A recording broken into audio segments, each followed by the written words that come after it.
Subscribe करें और bell दबाएं ताकि कोई खबर रह न जाए।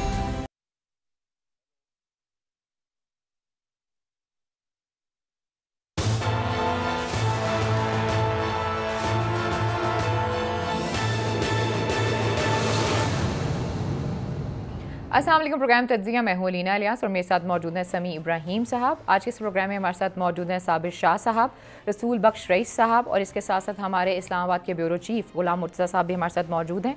और टेलीफोन लाइन पर हमारे साथ मौजूद हैं हसन इकबाल साहब जो कि सेक्रेटरी जनरल पाकिस्तान हैं शुगर मिल्स एसोसिएशन के। लेकिन इसी बात है, शुगर के हवाले से तो हम बात करेंगे, लेकिन क्या जहांगीर तरीन साहब जो हैं वो PTI के लिए ख़तरा बनते जा रहे हैं, जो आज उन्होंने बड़ी खुलकर भी बातें की हैं, कुछ इस हवाले से भी बात करेंगे। जी समी साहब, ओवर टू यू। जी बहुत शुक्रिया लीना।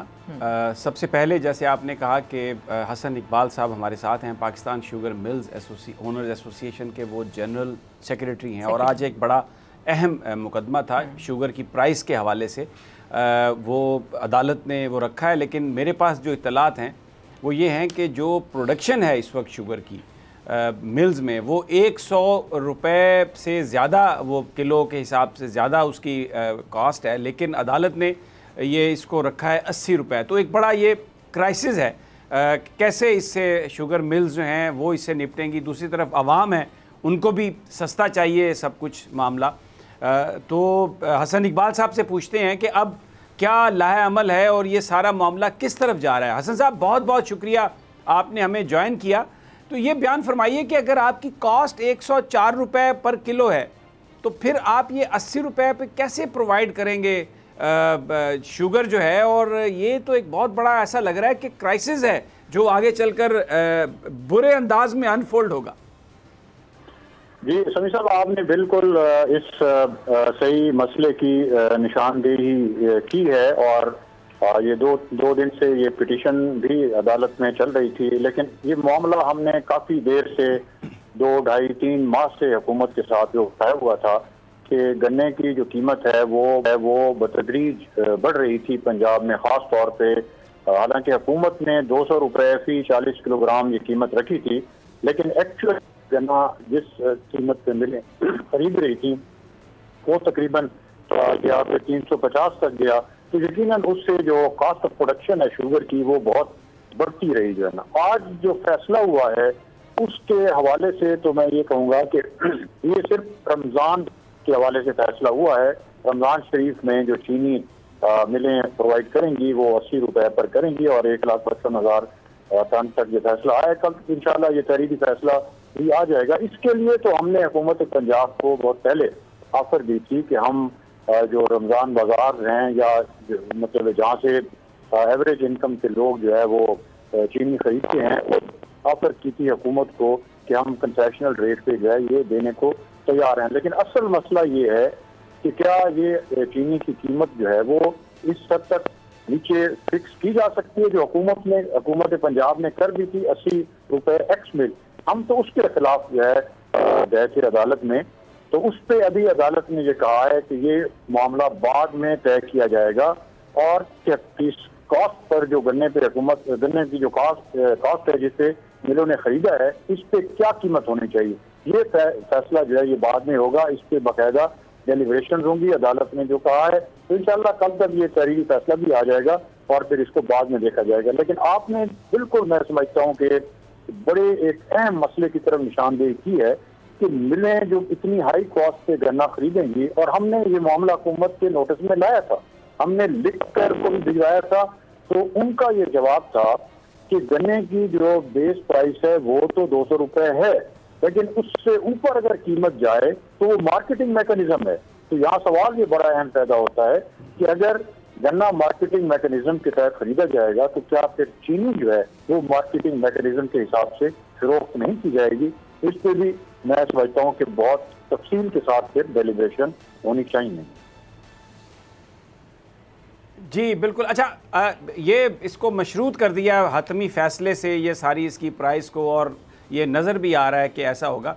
मुझे ये बयान फरमाइए कि गवर्नमेंट की तरफ से ये बात आई है कि शुगर माफिया है और एक सट्टा माफिया है, बड़े चार्जेस हैं, और इस वक्त एक पूरे मुल्क में एक ये परसेप्शन डेवलप हुआ है कि जो शुगर मिल ओनर्स हैं वो बेइंतहा प्रॉफिट बना रहे हैं, वो होर्डिंग करते हैं, गायब कर देते हैं, मिलकर चीनी एक्सपोर्ट की जाती है, फिर चीनी इंपोर्ट की जाती है। ये सारा क्या मामला है? ये इतना ज़्यादा जो ऐसा जो negative perception sugar mill owners की हवाले से है, जो हुकूमत बात कर रही है, आपकी क्या टेक है इस पे? How would you respond to that? देखिए समी साहब, शुगर इंडस्ट्री एक ऐसी इंडस्ट्री है मुल्क में कि जिसकी गन्ने की खरीदारी से लेकर एक एक बोरी चीनी तक जो है वो मॉनिटर हो रही है, बाकायदा मॉनिटर हो रही है। गन्ने की खरीद इस तरह से मॉनिटर हो रही है कि जो केन कमिश्नर साहब हैं पंजाब में और बाकी तमाम सूबों में, वो इस चीज़ को इंश्योर करते हैं कि जो मिनिमम प्राइस है वो काश्तकारों को मिले। एक दूसरी बात यह है कि टाइम पर मिले, 15 दिन के अंदर अंदर ग्रोअर्स हैं, काश्तकार हैं, उनको इसकी कीमत जो है वो मिलनी चाहिए। हमने इस दफ़ा, आप यकीन रखें, मैं ये फैक्ट्स एंड फिगर्स पर बात कर रहा हूँ कि 380 अरब रुपए की पंजाब में पेमेंट थी, जिसमें से अब तक तकरीबन 372-73 अरब रुपया जो है वो पे किया जा चुका है। सिर्फ तकरीबन अप्रॉक्सीमेटली 7 अरब रुपए की पेमेंट बकाया जो कि जारी है, जो पेमेंट हो रही है। ये तो पेमेंट की हद तक है। उसके बाद जितनी हाई प्राइस पे गन्ना खरीदा गया है, उसके बाद जब चीनी बनी है तो वहां पर एफबीआर में तकरीबन 2010 से हर साल वो आके मिलों पे बैठते हैं, एक एक बोरी जो है वो गिनते हैं। जिले इंतजामिया के इस साल अफसर जो है वो भी मिलों पर बैठे रहे हैं, एक एक बोरी वो काउंट करते रहे कि कितनी चीनी बनी, कितनी गोदामों में मौजूद है। और इस वक्त एक और ऑर्डर पंजाब ने जारी किया है अपना 25 मार्च को। उस ऑर्डर के तहत अब एक एक डीलर को डिप्टी कमिश्नर के पास रजिस्टर होना है या केन कमिश्नर के पास रजिस्टर होना है, और फिर वो जब चीनी उठाएगा, जितनी चीनी उठाएगा उसकी बाकायदा उसका रिकॉर्ड रखा जाएगा, उसका सेल्स टैक्स नंबर होगा, उसका इनकम टैक्स नंबर होगा, CNIC होगा, वो अपने अकाउंट से पेमेंट करेगा मिल को। तो सभी साहब, आप खुद इस पे और अवाम ये इंसाफ करें कि क्या इन तमाम रेगुलेशन के बावजूद क्या शुगर मिलें जो है वो कहीं से एस्केप कर सकती हैं? मैं ये मामला आप पर और अवाम पर छोड़ता हूँ। ठीक हो गया, आपने बड़ी तफसील से बताया। एक आखिरी सवाल मैं आपसे जानना चाहूँगा। अदालत ने फैसला कर दिया है 1,55,000 टन आपने चीनी जो है वो रमज़ान के महीने में 80 रुपए के हिसाब से देनी है। तो क्या हम समझें कि जो फ़ैसला है वो जो भी आएगा बाद में देखा जाएगा, लेकिन रमज़ानुल मुबारक में यहाँ पर पाकिस्तानियों को चीनी जो है वो 80 रुपए किलो के हिसाब से अवेलेबल होगी मार्केट्स में? ये जो 40 शुगर मिलें हैं ये प्रोवाइड करेंगी, या आप अभी सुप्रीम कोर्ट जाएंगे, इस मामले में लड़ाई लड़ेंगे कानूनी? क्या आप इस पे रिस्पॉन्ड करेंगे? समी साहब, जहाँ तक रमज़ान में रमज़ान के महीने में चीनी की मुहैया करने का तल्लक है, इससे कबल भी पिछले सालों में भी पंजाब में शुगर मिलों ने कभी एतराज़ नहीं किया। हम आज भी इस पर कोई एतराज़ नहीं करते। हम पिछले 15-20 दिनों से हुकूमत पंजाब के साथ इसको वर्कआउट करने की कोशिश कर रहे थे, लेकिन बहरहाल जो भी मामलात हैं, रमज़ान में चीनी मुहैया करने की हद तक शुगर मिलों को कोई एतराज़ नहीं है और वो इंशाल्लाह चीनी मुहैया की जाएगी। बाकी उसके अलावा आपके सामने है, तमाम हुकूमत को वक्तन फवक्तन जो है ये चीज़ें बताते रहते हैं। हमारी हुकूमत के साथ पुराना खासा कोई लड़ाई नहीं है। ये एक ऐसी इंडस्ट्री है कि जिसमें अनफॉर्चुनेटली इस दफ़ा जो मिडल मैन है गन्ने की खरीदारी में, उसका एक बड़ा नेगेटिव रोल रहा है। उसका काश्तकारों को भी नुकसान हुआ है, उसका हुकूमत को भी अल्टीमेटली नुकसान होगा, उसका मिलों को भी अल्टीमेटली नुकसान होगा। और हम बारहा हुकूमत को ये बावर कराते रहे कि मिडल मैन के किरदार को ख़त्म किया जाए। अगर वो ख़त्म नहीं होगा तो नुकसान होगा, और आज उसका हम देख रहे हैं कि उसका नुकसान होगा। लेकिन आपका बहरहाल सवाल जो रमज़ान की हद तक है, हम उसके लिए हाजिर हैं। हम हर साल ये काम करते अदा करेंगे। अवाम को फैसिलिटेट करना ये हमारा जो फ़र्ज़ है, हम इस फ़र्ज़ को इंशाल्लाह रमज़ान में पूरा करेंगे। फिर इस दौरान इंशाल्लाह कीमत के तयन के लिए फिर जो बाकी डेलिब्रेशन होंगी उस पर हम इंशाल्लाह पूरे तरीके से हुकूमत को फैसिलिटेट करेंगे। और हम ये तवक्को रखेंगे कि जिस तरह हमने एक अपफ्रंट तरीके से फैसिलिटेट किया है, तो हुकूमत भी हमारे तमाम मसाइल को देखेगी और एक इंसाफ पर मबनी जो है वो फैसला करेगी। और इंशाल्लाह अदालत ने अब भी इंसाफ पर मबनी फैसला किया और आइंदा भी इंशाल्लाह इंसाफ पर मबनी फैसले होंगे। अच्छा सर, हसन साहब आपने एक और बात की, आपने कहा कि एफबीआर जो है उसके रैकेट पे हर चीज़ मौजूद है। जो शुगर इंक्वायरी रिपोर्ट थी उसमें एफबीआर की तरफ से कहा गया था कि उन्होंने जब ऑडिट चेक किए बहुत से शुगर मिल्स के, तो यही नहीं पता चल रहा था कि कितनी शुगर आ रही है और कितनी शुगर जा रही है। और जैसे कि आपने कहा कि कॉस्ट ऑफ प्रोडक्शन बहुत ज़्यादा है, अगर कॉस्ट ऑफ प्रोडक्शन इतनी ज़्यादा है तो फिर इस बिज़नेस को करने का फ़ायदा क्या है सर? थोड़ा इस पर भी रोशनी डालिएगा। और देखें, एफबीआर अगर ये कहे कि उनको नहीं पता चलता, ये कहीं ऐसी चीज आप हो सकता है आपके नॉलेज में आई हो, लेकिन सर ये हमारे रिपोर्ट नॉलेज में है, में शुगर इंक्वायरी रिपोर्ट पढ़ लें आप, ये उसमें लिखा हुआ है। जी देखें, शुगर इंक्वायरी रिपोर्ट में बहुत सारी प्रिजम्पशंस भी हैं, बहुत सारी अजम्पशंस भी हैं, और बहुत सारी चीजें जो है वो हकायक से हट कर भी हैं, क्योंकि वो एक रिपोर्ट है जो कुछ अपना सीनियर अफसरान ने मिलकर एक कमीशन की सूरत में जो बनाई है। तो उस रिपोर्ट को अब जाहिर है बहुत सारे और इदारे भी देख रहे हैं, वो अदालतों में भी जाएंगे और फिर उसके बाद उस पर जो भी अदालतें फैसला करेंगी वो जाहिर है तरीन इंसाफ होगा, इंसाफ के मुताबिक वो फैसला होगा इंशाल्लाह। तो लेकिन ये कहना कि जी रेगुलेशन नहीं है, मैंने आपको बताया कि गन्ने की खरीदारी से लेकर एक एक बोरी की फरोख्त तक जितनी रेगुलेशन और जितने लॉज और जिस तरीके से सख्त तरीके से रेगुलेशन शुगर मिलों पर होती है, मेरा ख्याल है आप कोई इंडस्ट्री उठा के देख लें, आप ये जो अपना आटे की है, शुगर फ्लोर मिले हैं, उनकी रेगुलेशन देख लें, जिनको गंदम भी हुकूमत प्रोवाइड करती है और सारा कुछ उन पर भी इतनी रेगुलेशन और लॉज अप्लाई नहीं होते जितने हमारे। हुकूमत किसी तरीके से भी इसको सपोर्ट नहीं करती, कोई पैसा इसको नहीं देती, कोई चीनी खरीदने के लिए पैसा नहीं देती, लेकिन जितनी रेगुलेशन स्ट्रिक्ट इसकी है शायद किसी और इंडस्ट्री की नहीं है। और यही वजह है कि हम देख रहे हैं कि अगले साल खुदा ना खास्ता कहीं ऐसा ना हो कि इस इंडस्ट्री पर कोई और क्राइसिस आना शुरू हो जाए, सख्त तरीके से इसकी रेगुलेशन हो रही है।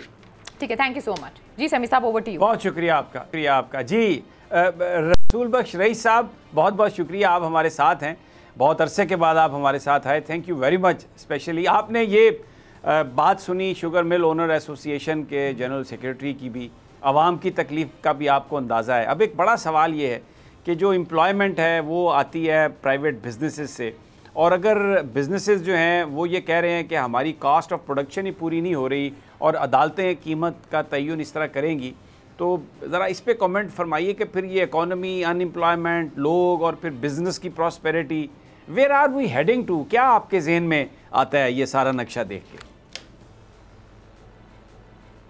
देखिए, जो इस वक्त हो रहा है, अगर होगा तो सनत तबाह हो जाएगी, काश्तकार भी तबाह हो जाएगा और आखिरकार शहरियों को भी कुछ नहीं मिलेगा।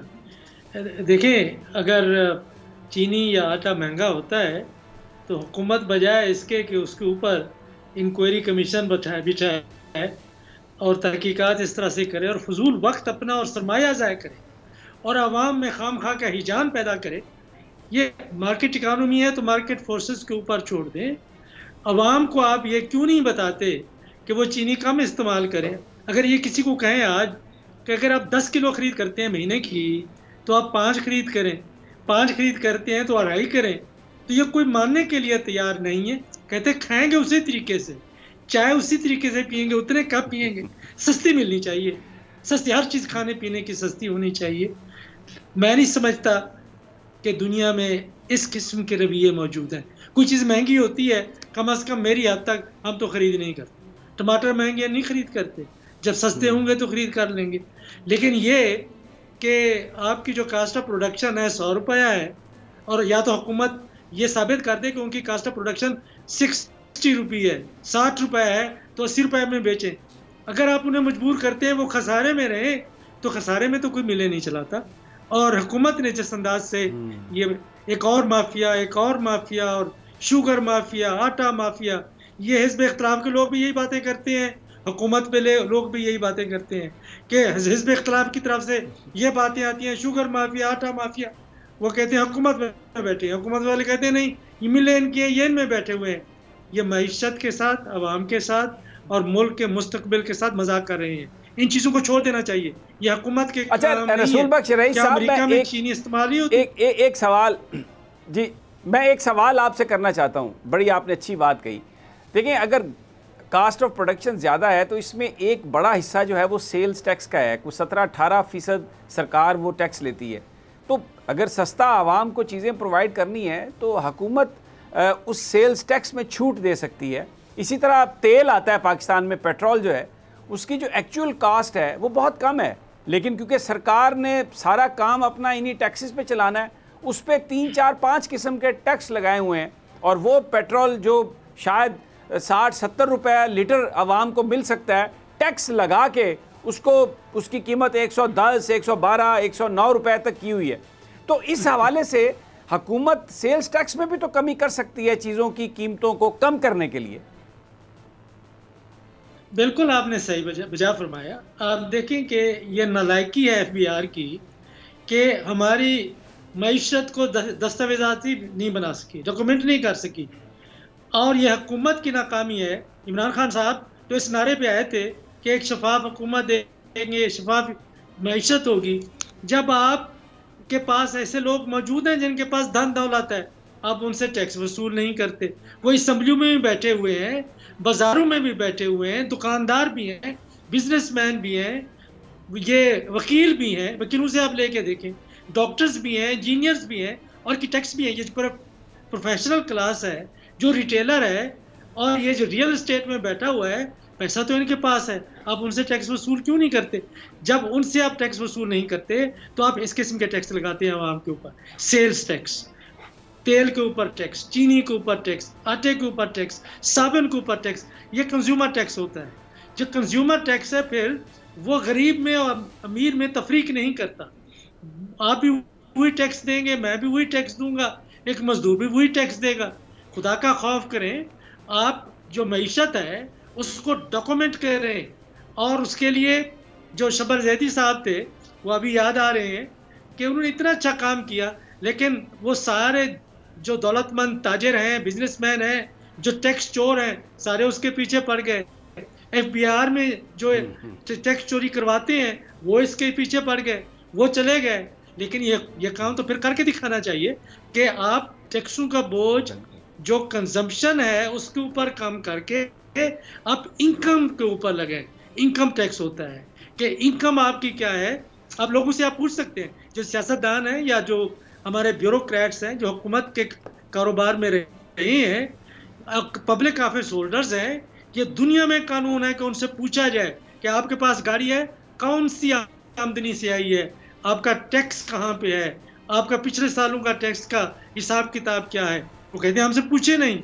जो ताकतवर है इस मुल्क में किसी भी शोबे में हो, वो कहते हैं मुझसे सवाल ना पूछें कि दौलत मुझसे कहाँ से आई है, मेरी जायज़ है। भाई अगर जायज़ है तो आप उसकी कोई मनी ट्रेल दें, बताएं कि कहाँ से आई है। टैक्स का निज़ाम जब तक आप ठीक नहीं करेंगे, अवाम इस तरह से पिसते रहेंगे।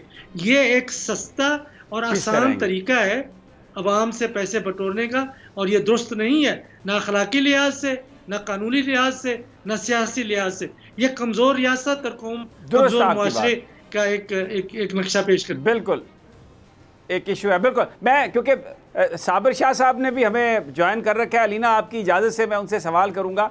अब ताकतवर से पूछा जाता है तो वो आंखें दिखाता है, या तो वो जाते नहीं हैं या इसको विक्टिमाइजेशन करार देते हैं।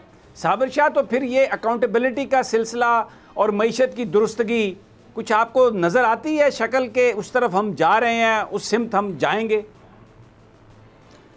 समी साहब, हम कभी भी इस तरफ नहीं जा सकेंगे। देखिए, आपका टॉपिक ऐसा कि इस पर 2 किताबें लिखी जा सकती हैं।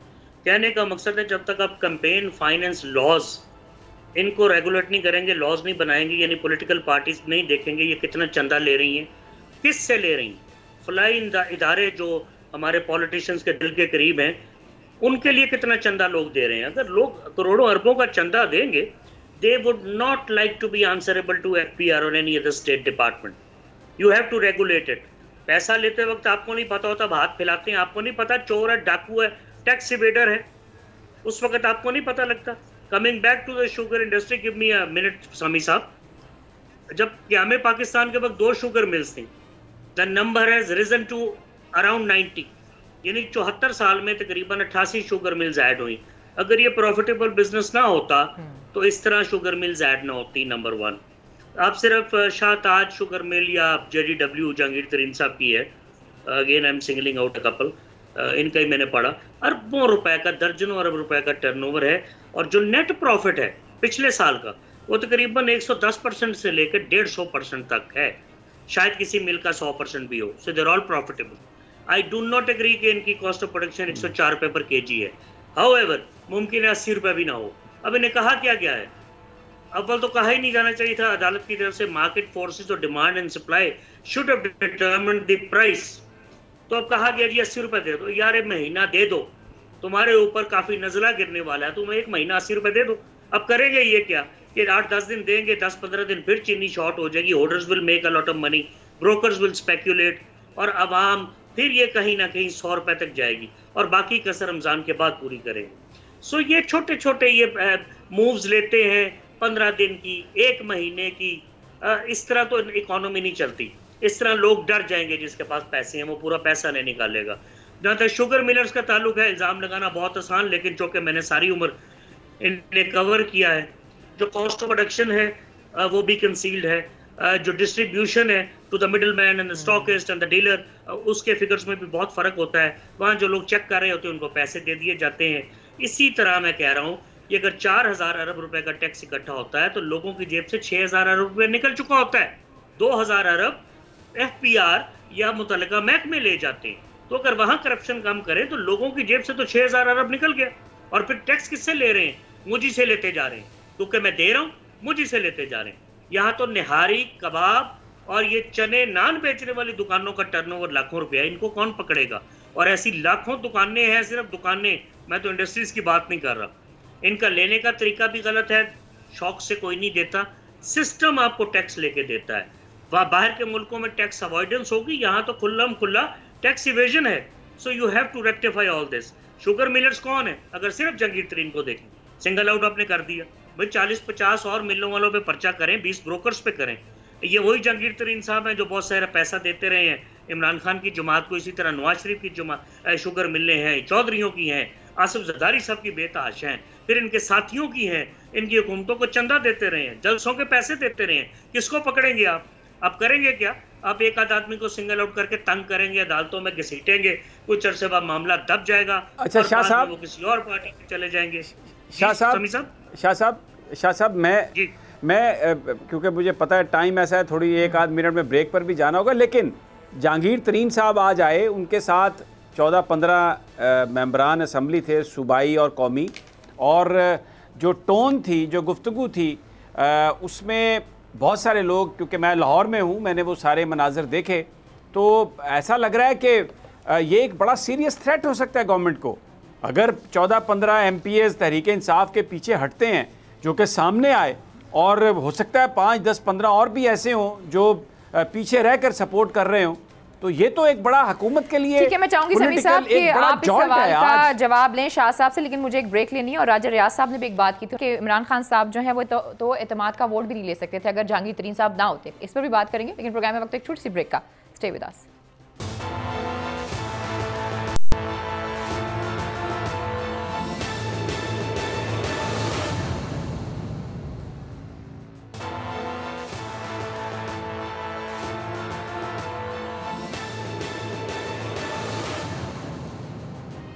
वेलकम बैक नाज़रीन, का फिर आपको खुशामदीद कहते हैं। जी समीर साहब अपना सवाल कंप्लीट कर लीजिएगा। और वो जो राजा रियाज साहब ने बात की है कि अगर जहांगीर तरीन साहब ना होते तो इमरान खान साहब को एतमाद का वोट भी हासिल नहीं होना था, ज़रा उस पर भी तबसरा कर दीजिएगा। जी साबिर शाह साहब, ज़रा बयान फरमाइए, जो आपने आज मनाजर देखे, क्या कहते हैं आप? ये तो एक इंटरनल क्राइसिस एक बन सकता है ऐसा वज़ीर आज़म साहब के लिए, पंजाब की गवर्नमेंट और वफाक की हुकूमत, क्योंकि बहुत थिन मार्जिन है नंबर का। समीर साहब देखिए, जहांगीर तरीन के किसी भी एक्ट से हुकूमत तो शायद ना जा सके, क्योंकि अगर इमरान खान की हुकूमत जानी होती तो ये देखिए उनके पास तो बहुत थोड़ी मेजॉरिटी है पंजाब में और फेडरल नेशनल असेंबली में, तो 5-7-8 वोटों की बात है। मुस्लिम लीग नून और पीपल्स पार्टी किसी वक्त भी मैनेज कर सकते थे। जाहिर है इसमें कुछ पर्दानशीन इदारे भी हैं, और तो जहांगीर तरीन अकेले हुकूमत को तो कुछ न शायद कह सकें। अलबत्ता अकबर बाबर की तरह, जिन्होंने इमरान खान पर चंदे के गबन के इल्ज़ामात लगाए हैं, और वो मामला भी तकरीबन हतमी मराहिल में है इलेक्शन कमीशन में, ये जहांगीर तरीन कैन स्पिल द बीन्स।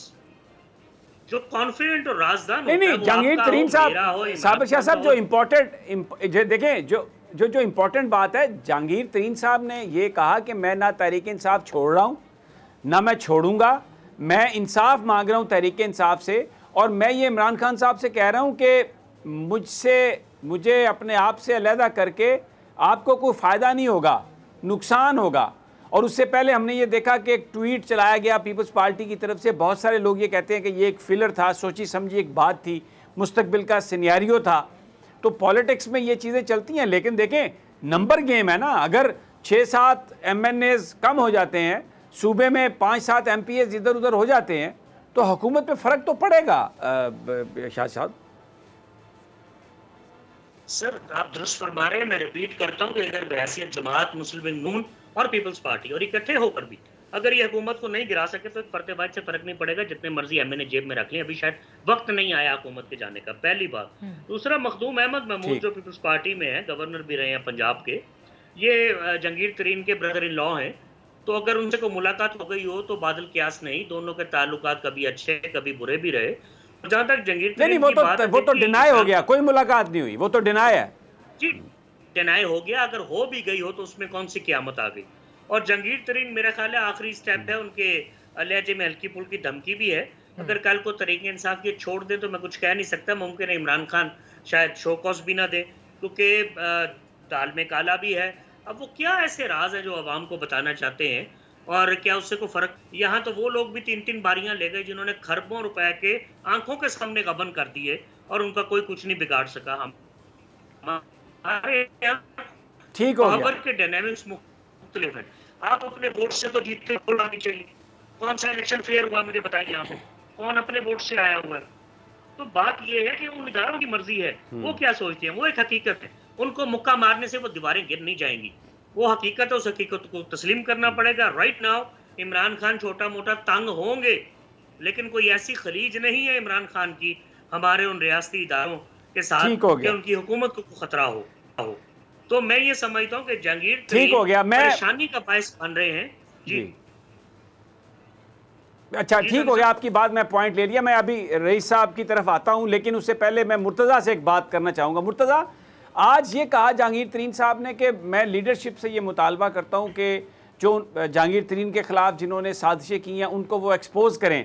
आप इस्लामाबाद में हैं, बड़ी आपकी एक्सेस है प्राइम मिनिस्टर ऑफिस तक भी।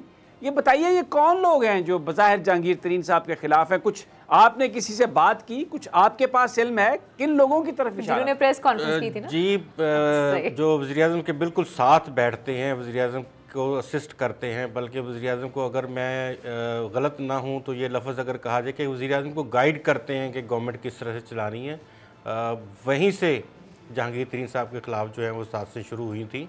और बहुत मामूली से मामला थे जिनको बढ़ावा दिया गया, और फिर आपने ये देखा कि उनकी मुख्तलिफ़ कॉरिडोर्स में उनकी आपस में तल्ख़ कलामी भी हुई। तो वही शख्स है जो मैं नाम ले देता हूँ, वज़ीर-ए-आज़म के प्रिंसिपल सेक्रेटरी हैं, उनके साथ इनके इख्तलाफात हुए थे। और आज भी यहाँ पे वही लोग हैं जो ये कहते हैं कि आप जहांगीर तरीन के ख़िलाफ़ कार्रवाई करें, और वाक़अतन वज़ीर-ए-आज़म जो हैं वो उनकी बातों में हैं इस वक्त, और पूरी तरह से उनकी बात मान रहे हैं। और इतने बड़े जो जहांगीर तरीन के एहसानात थे और पार्टी को चलाने में बाकी सब कुछ from day first till today वो चल रहे थे, तो इस सारे मामले में उनका बहुत ज़्यादा किरदार है। अब वो क्या चाहते हैं कि उनके ज़हन में क्या है या वज़ीर-ए-आज़म साहब के ज़हन में क्या है, ये तो वज़ीर-ए-आज़म साहब जो इंटरव्यू भी हुआ था 1-2, तो उसमें भी अभी जो रिसेंट तेज़ी आई है इसमें भी जो वज़ीर-ए-आज़म साहब को बताया गया है कि आपको यहाँ पे जो अब्दुल हफीज़ शेख साहब को सेंटर ना बनने में किरदार है वो जहांगीर तरीन साहब का है। तो उसके बाद फिर दोबारा से केसेस शहजाद अकबर साहब को कहा गया कि आप भी थोड़ा सा नैब में भी बात करें, FIA वालों को भी कहा गया, वहाँ पे भी शहजाद अकबर साहब के बहुत करीबी दोस्त बैठे हुए हैं।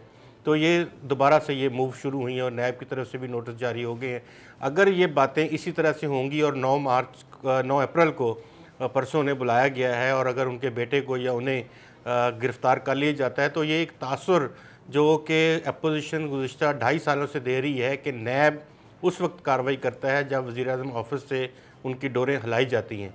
तो अल्टीमेटली ये बात सामने आएगी कि वाक़अतन ऐसा ही हुआ है कि जहांगीर तरीन पहले UK चले गए, खामोशी हो गई, और उसके बाद अब जो सूरत हाल है वो इस वक्त सामने आ रही है। बाकी जो गवर्नमेंट हिलाने की, अच्छा एक बात मुर्तज़ा मैं देखें, ये जो कार्रवाई हो रही है ये तो FIA कर रही है, इसमें नैब का तो कोई अमल दखल नहीं है, नैब ने तो कोई कार्रवाई नहीं की। जो ये तलब किया गया जहांगीर तरीन साहब को, ये तो FIA कर रहा है, नैब तो एक दूसरी तरफ है। लेकिन मैं रसूल बख्श रईस साहब की तरफ आऊँगा। रईस साहब, ये जो सारा मामला है जहांगीर तरीन का, वो भी आके ये कह रहे हैं कि उनको इंसाफ मिला जाए, दिया जाए, और जो करीबी साथी हैं वज़ीर आज़म के, उन पर इल्ज़ामात हैं, जो ब्यूरोक्रेट्स हैं, मिर्ज़ा शहजाद अकबर साहब हैं, साथ में आज़म खान साहब हैं, उनके तरफ इसका आप क्या इम्पैक्ट देखते हैं? तहरीक इंसाफ का जो परसेप्शन है, जो पॉलिटिक्स है, उस पर इसका क्या इम्पैक्ट पड़ेगा? और आप क्या समझते हैं कि ये जो जहांगीर तरीन साहब ने जो गुफ्तगू की है, ये तहरीक इंसाफ पॉलिटिकली इस पर जॉल्ट होगा? जो नौजवान हैं तहरीक इंसाफ के, वो क्या सोचेंगे? आप क्या समझते हैं? देखिए, ये तो मालूम नहीं है कि इसके नतीजे तहरीक इंसाफ के लिए एक जमात के तौर पर क्या निकलेंगे, लेकिन एक बात तो वाज़ेह है कि जो उनके प्रिंसिपल सेक्रेटरी हैं और शहजाद अकबर साहब हैं, उनका सियासत से क्या ताल्लुक, और उनका तहरीक इंसाफ को चलाने में या हुकूमत के चलाने में क्या ताल्लुक है। मैं नहीं समझता कि जो प्रिंसिपल सेक्रेटरी है उसको इतना अहमियत दी जाए कि वो वज़ीर आज़म साहब को ये मशवरे दे कि किसको वज़ीर लगाना है, किस ब्यूरोक्रेट का तबादला कहाँ करना है। मेरा ख्याल है उन्होंने ज़्यादा अहमियत दी हुई है और उसकी वजह से हुकूमत की जो पॉलिसियाँ हैं गलत रुख में जा रही हैं। मैं ज़्यादा उस बारे में नहीं कहता कि मैं बहुत कुछ जानता भी हूँ, लेकिन मैं कह भी नहीं सकता कि इनका कोई ताल्लुक नहीं बनता। और अगर इमरान खान साहब अपने प्रिंसिपल सेक्रेटरी पे जो ब्यूरोक्रेट है, जो जिसकी सियासत में ट्रेनिंग नहीं और सियासत को वो नहीं समझता और जो सियासी नतायज हैं वो नहीं भुगतेगा, वो तो पेंशन लेके घर चला जाएगा, जैसे बेहतर नौकरी लेके कहीं और आप उसको भेज देंगे। शहजाद अकबर भी कौन आदमी है, कहाँ से आया, कौन लाया है उसको, उसकी क्या हैसियत है कि उसको आपने वजारत का कलमदान थमा दिया और जिस वक्त चाहे और जिसके खिलाफ चाहे ज़बान खोलना शुरू कर दे कि उसने आपको लगाया हुआ है उसको इस मकसद के लिए कि किसी की आप पगड़ी उछालता फिरे। कि अगर इल्ज़ामात हैं किसी के खिलाफ तो इदारे मौजूद हैं, वो जाके उनके खिलाफ तहकीकात करें, और ये कि बयानबाजी और प्रेस कॉन्फ्रेंसेस करके उन इल्ज़ामात का प्रोपेगेंडा करना, ये काबीना के किसी वज़ीर को ज़ेब नहीं देता, ना एक किसी जमहूरी हुकूमत को ज़ेब देता है कि अगर इल्ज़ामात हैं वो जाने, अदालत जाने, और जो इदारा इल्ज़ामात लगा रहा है, जो तहकीक कर रहे हैं वो जाने। गलत कर रहे हैं ये जो गैर सियासी लोग हैं, उनके हाथ में सियासत की लगाम थमा रहे हैं और साथ उसको उनके हाथ में कोड़ा भी दे रही है। बिल्कुल ठीक कि ये अगर आपके मुखालफिन हैं तो उनको आप ये कोड़े भी मारे और नतायज जो है वो इमरान खान। अच्छा रसूल साहब, मुझे लेनी है एक ब्रेक। जब मैं ब्रेक से वापस आऊंगी मैं चाहूंगी कंप्लीट करें। और मुझे याद है शहजाद अकबर साहब के बारे में तो ये भी था ना कि कुछ खबरें आई थी कि उनकी कोई बाहर 7-8 प्रॉपर्टीज भी हैं, कभी उन्होंने उसका तो जिक्र नहीं किया। खैर जी, प्रोग्राम में वक्त एक छोटी सी ब्रेक है, जब ब्रेक में से वापस आते हैं तो मजीद भी बात करते हैं। Stay with us.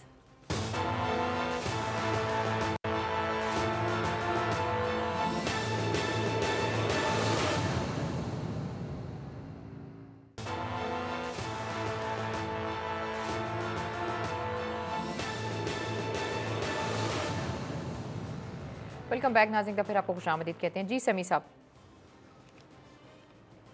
जी, रसूल बख्श रईस साहब से हमारी बात हो रही थी, तो मैं अब ये साबिर शाह साहब से मेरा ये सवाल होगा कि साबिर शाह साहब, जो मुकदमात चल रहे हैं अदालतों में, जो जिसे अभी रसूल बख्श रईस साहब ने भी उसका हवाला दिया, बहुत सारे लोग गुफ्तगू कर रहे हैं। मैं DG नैब की जो परफॉर्मेंस है, जो लाहौर के हैं, यहाँ पर बहुत सारे केसेस बनाए गए और उनकी जो प्रोसिक्यूशन है वो हमें नज़र आ रहा है बहुत कमज़ोर। आज आहद चीमा साहब की भी ज़मानत हो गई 3 साल के बाद, फवाद हसन फवाद की ज़मानत भी हो चुकी।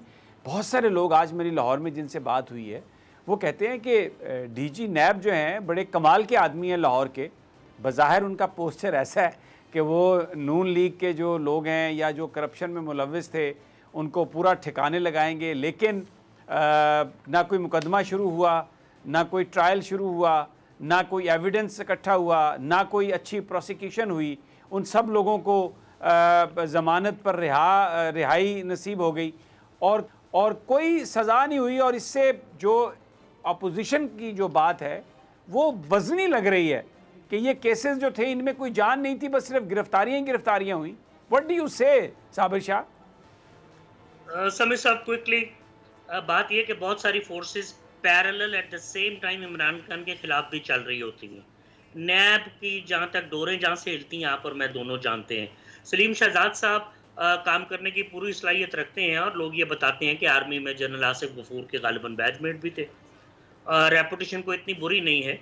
अच्छा, दूसरी बात मैं क्विकली बताता चलूँ कि जहाँ तक जहांगीर तरीन और इमरान खान के इख्तलाफात की वजह है, कुछ हमारे ज़राए ने लेकिन मैं मुझे ये बताइए एक सेकंड यहाँ पे मैं शाह साहब एक सेकंड, अगर वो बैचमेट हैं तो इसका क्या मतलब है कि वो अहल हो गए किसी चीज़ के? इसका मतलब है कि वो बहुत अच्छे हैं? He came on merit, इससे क्या मुराद है? सपोर्ट उन्हें रही। इससे तो ये आता है कि फिर इसका मतलब है कि उनको ये ओहदा शायद इसलिए दे दिया गया हो। ओहदा अपने इमाम पर उन्होंने अपनी काबिलियत पे लिया, लेकिन चूंकि बैचमेट थे काफ़ी दिलेरी से काम करते रहे। आपको याद होगा उन्होंने शुरू में बहुत दिलेरी से काम किया। एक बात। अच्छा, दूसरा ये कि इमरान और जहांगीर तरीन के जहाँ इख्तलाफात की बात है तो काफ़ी 8, 9, 10 महीने पहले किसी एक महफिल में जहांगीर तरीन गालिबन कुछ इमरान खान के खिलाफ को ऐसी चुपती हुई बातें कर दी उन्होंने कि सामने बैठे हुए साहब जिनसे बातें की उन्होंने खान साहब को पहुंचाई। तो ये भी हॉर्सेस माउथ है। तीसरा, शहजाद अकबर साहब की परफॉर्मेंस तो बहुत आला है, लेकिन पाकिस्तान की एक बहुत बड़ी होटल चेन के मालिक काफ़ी परेशान है क्योंकि उनकी मॉल रोड लाहौर पे अरबों रुपए की ज़मीन है और अगरचे मामला कोर्ट में है, वो समझते हैं कि शहजाद अकबर साहब किसी तरह उसको हथियाने के चक्कर में है। ये इल्ज़ामात हैं, अभी हमें कुछ नहीं मालूम, लेकिन चूँकि लोगों से हम मिलते रहते हैं ये बातें सामने आ रही हैं। तो मरियम नवाज भी ताकत बैठी है कि शहजाद अकबर की कमजोरियों को पकड़ा जाए, क्योंकि उन्हें भी काफ़ी गुस्सा है शहजाद अकबर पे। तो शहजाद अकबर भी अगर हुकूमत चली जाती है या वीक होती है तो ये भी काफ़ी मुश्किल में मुझे लगता है आएंगे। लेकिन हैं दिलेर आदमी, देखिए परवाह करते हैं या नहीं करते। और रही बात जहांगीर तरीन की, समी साहब might spill over the beans as a stated early in the program. बहुत ही अहम राज हैं। अगरचे इमरान खान तो साफ कह सकते हैं कि भाई मेरे 8 साल मेरे पीछे खड़े रहे हैं, आप 10 साल मेरे पीछे खड़े होने का मतलब मुफ्त की इज्जत, मुफ्त की शोहरत, मुफ्त का एक्सपोजर। लेकिन मुझे सिर्फ एक इख्तलाफ कि अगर इतने चंदे जहांगीर तरीन ने दिए, अलीम खान ने दिए, तो मेरा ख्याल है उनको उनका ड्यू राइट नहीं मिला। जहांगीर तरीन ने तो फिर को 4 पैसे शायद बना लिए हों, अलीम खान ने तो शायद इस दौर में पैसा भी कोई नहीं बनाया और काफ़ी ट्रबल में भी रहे हैं वो। तो मेरे कहने का मकसद है या तो हम किसी से पैसे ना लें, और अगर लें तो वो तो फिर अपने पैसे बनाएगा, सीधी सीधी बात है।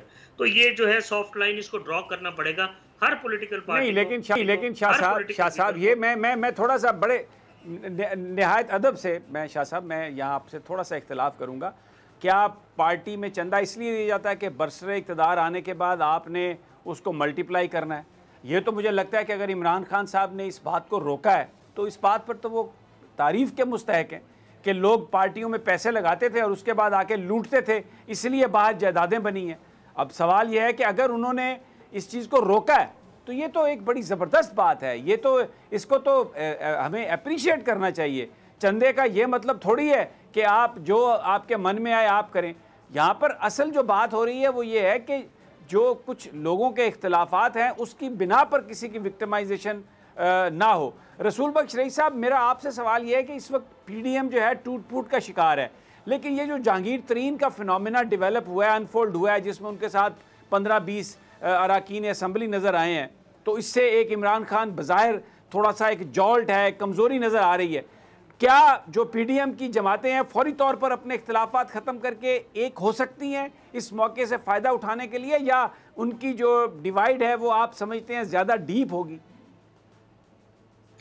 देखिए, इस वक्त जो सूरत हाल है उसमें तो ऐसा लगता है कि ये तकसीम पहले भी थी, अंदर भी थी, बाहर भी थी, तारीख़ी तौर पर भी थी, आज भी है, कल भी रहेगी। मैं नहीं समझता कि ये जो मिट्टी का टूटा हुआ बर्तन टुकड़े टुकड़े हो गया है तो आप उसको जोड़ के दोबारा से आप तमीर कर सकते हैं। दिलों में भी दरारें आ चुकी हैं, ज़बान भी ऐसी इस्तेमाल की गई है कि दोबारा उनका जुड़ना मुझे नामुमकिन सा नज़र आता है। मेरा ख्याल यह है कि मुस्लिम लीग नून भी पंजाब की सियासत करेगी और पाकिस्तान पीपल्स पार्टी भी पंजाब में सियासत करेगी। इस वक्त सियासत अवाम की नहीं हो रही, नज़रियात की नहीं हो रही, ना मुल्की मफादात की हो रही है, यह धड़ेबंदी की सियासत है। और धड़ेबंदी में ये जो धड़ेबंदी के गिरोह हैं, जिसमें के तरीन साहब का भी अपना एक गिरोह है, और पार्टी के अंदर भी रखते हैं लोग, पार्टी के बाहर भी रखते हैं, और पार्टी के जो दूसरी पार्टियां हैं उनके साथ भी मिल के रखते हैं। ये एक सियासी रिवायत है, ये सियासी सकाफत है पाकिस्तान की, सिंध की हो, पंजाब की हो, पाकिस्तान के किसी सूबे, किसी इलाके की हो, तो वो धड़े मौजूद हैं। लेकिन इस वक्त मुझे ऐसा नहीं लगता कि ये धड़े ऐसे अलहदा हो कि हुकूमत को गिराएंगे। अगर ऐसा होगा तो ये सिर्फ पाकिस्तान पीपल्स पार्टी कर सकती है, लेकिन वो अपने तौर पे पंजाब में कुछ नहीं कर सकती, या मुस्लिम लीग नून कर सकती है। लेकिन उसके लिए फिर कैसा कौमी सियासी माहौल बनता है कि अगर ऐसा इंतशार फैलता है कि हुकूमत पंजाब में नाकाम हो जाती है, तो फिर मैं एक आइंदा के इंतखाबात को देखूंगा आते हुए, और अगर ऐसा आते हैं तो फिर एक नई साफबंदी पाकिस्तान में होगी। तहरीक इंसाफ उस तरह की तहरीक इंसाफ नहीं रहेगी। हो सकता है कि वो इमरान खान साहब अपनी अवामी सियासत करें और दोबारा नज़रियात की तरफ जाएं, लेकिन जहाँ तक पार्लिमानी निज़ाम के तकाजे हैं, उसमें जो सियासी ख़ानदान है और धड़ेबंदियाँ हैं, उनके साथ इत्तेहाद करने लाजमी होते हैं, वो अब भी हैं, और उन्हीं इत्तेहादों की बुनियाद पर इमरान खान साहब ने हुकूमत बनाई है, और आइंदा भी यही हो। ठीक हो गया। अच्छा मुर्तज़ा, बड़ा आज एक इम्पॉर्टेंट कंसल्टेशन थी प्राइम मिनिस्टर की, तहरीक लब्बैक का जो एक इशू है उस पर कि क्या ईद से पहले नामूस रिसालत के हवाले से जो मुआहदा था उसमें फ़्रांसीसी सफ़ीर को मुल्क से निकालने के लिए जो करारदाद है वो असम्बली में पेश की जाए। मैंने जो देखा टीवी पर, वो मुझे लगा कि शायद दूसरी सियासी जमातों से भी इस हवाले से हुकूमत रजू करेगी। आपके पास क्या इन्फॉर्मेशन है कि फ़ैसला क्या हुआ इस हवाले से? आज यही फ़ैसला हुआ है जी कि दीगर जो जमातें हैं सियासी, उनसे भी इस मामले पे बात की जाए और कोई यूनानिमस फ़ैसला जो है वो पार्लियामेंट में लाया जाए, और तमाम लोग जो हैं नामूस रिसालत सल्लल्लाहु अलैहि वसल्लम पे इकट्ठे हों, और इस हवाले से कंसेंसस डेवलप करने के लिए आज की मीटिंग में फ़ैसला कर लिया गया है। और जो स्पीकर हैं कौमी असम्बली, वो मुख्तलिफ़ जमातों के रहनुमाओं से इस हवाले से बातचीत करेंगे। अब देखना ये होगा कि क्या वो फ़्रांस के साथ ताल्लुकात मुनक़ता करने के हवाले से फ़ैसला करते हैं, या वो मज़ीद टाइम जो है वो तहरीक लब्बैक से मांगते हैं, उनसे रिक्वेस्ट करते हैं कि कुछ और वक्त दिया जाए। कंसल्टेशन नहीं हो रही है, क्योंकि जो सियासी माहौल है उसमें नज़र नहीं आ रहा कि कंसल्टेशन जो है वो इस मामले पे मुकम्मल तौर पे हो जाएगी। तो ये आज की इस हवाले से सूरत हाल थी जो तहरीक लब्बैक के हवाले से आज जो इजलास हुआ है उसमें। अच्छा साबिर शाह साहब, जी अच्छा quickly Sabir Shah, your response on that. समी साहब, बड़ा टची मामला है। हमारे इंतहाई दिल के करीब है नबी अकरम सल्लल्लाहु अलैहि वसल्लम। इमरान खान के जज्बे और सारे मुसलमानों के जज्बात हम जानते हैं, लेकिन बहरहाल मुझे नहीं लगता कि ताल्लुकात मुनक़ता हो सकें फ्रांस की गवर्नमेंट के साथ। मुमकिन है को पसे पर्दा माफ़ी का कहा जाए, और ये भी काफ़ी मुमकिन है कि वो माफ़ी ना मांगे। सो ट्रेड कुछ थोड़ा बहुत अफेक्ट हो सकता है, कोई ट्रैवल अफेक्ट हो जाए तो हो जाए। ताल्लुकात मुनक़ता करने आजकल आसान नहीं है। और साबिर साहब, आपने बिल्कुल ठीक बात की। प्रोग्राम का वक्त जो है वो खत्म हो गया। बात आप बिल्कुल ठीक कर रहे हैं। अगर इन्होंने करने होते तो बहुत पहले कर लेते। ये सारे जो बहाने हैं ये ना किए जाते। खैर जी, आज के प्रोग्राम से हम सबको इजाज़त दीजिए। अपना बहुत ख्याल रखिए। अल्लाह के पास।